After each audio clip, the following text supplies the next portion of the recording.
Kali ini kita akan membahas penghafal Al-Quran yang kekurangan harta.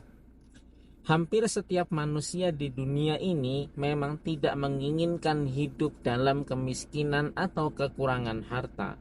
Sebab kemiskinan dan kekurangan harta sendiri sangat identik dengan kesengsaraan.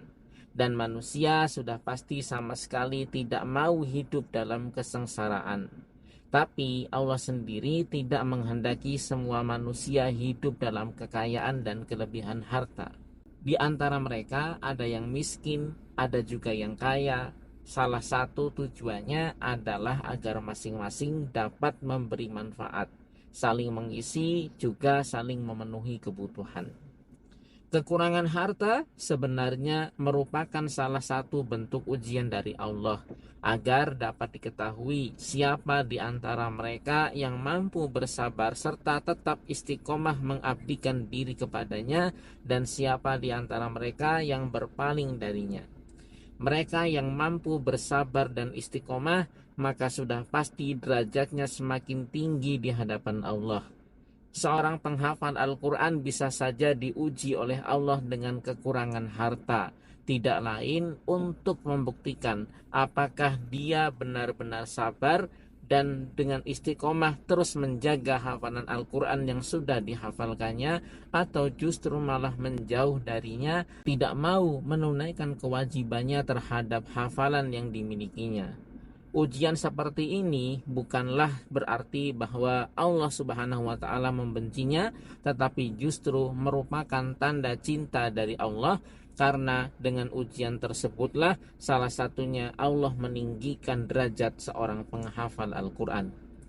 Bagi seorang penghafal Al-Quran, dengan beratnya kewajiban yang harus ditanggungnya dalam rangka menjaga hafalannya, ujian kekurangan harta ini memang bukan sesuatu yang ringan.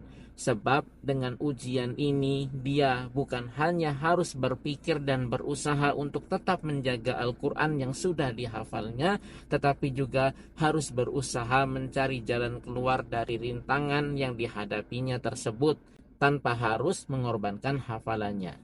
Di satu sisi dia harus banyak bekerja hingga mungkin menghabiskan sebagian besar waktunya, dan di sisi lain dia juga harus dapat senantiasa menyempatkan diri untuk menjaga hafalannya, lebih-lebih lagi pengamalannya. Jika Anda salah satu penghafal Al-Quran yang diuji dengan kekurangan harta, maka ingatlah bahwa Al-Quran itu sebenarnya jauh lebih berharga daripada harta dunia. Berapa banyak orang yang diberi kenikmatan berupa harta yang melimpah, tapi mereka tidak diberi nikmat hafalan Al-Quran seperti Anda. Bahkan hidup mereka jauh dari Al-Quran.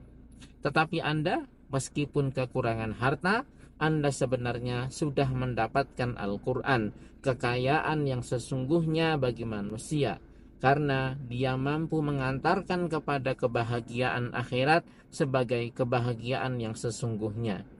Dengan terus mengingat hal ini saja sebenarnya sudah sangat cukup untuk membuat Anda tidak henti-hentinya bersyukur kepada Allah Subhanahu wa Ta'ala.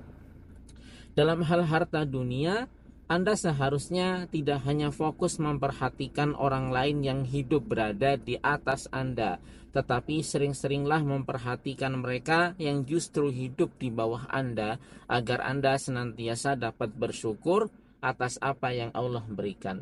Agar Anda sadar bahwa ternyata masih banyak mereka yang hidup jauh di bawah Anda.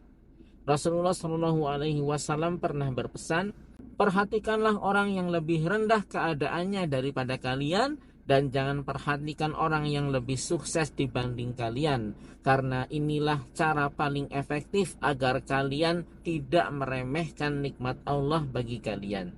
Lain halnya dalam hal akhirat, maka justru lihatlah mereka yang semangat dalam akhirat jauh melebihi Anda, agar Anda selalu bersemangat dalam memperbaiki diri, dalam mempersiapkan bekal untuk kehidupan akhirat nanti. Al-Hasan Al-Basri sebagaimana dikutip oleh Ibnu Rajab Al-Hambali di dalam kitabnya yaitu Lataif Al-Ma'arif bahkan pernah mengatakan, jika engkau melihat orang lain mengunggulimu dalam masalah dunia, maka unggulilah dia dalam masalah akhirat.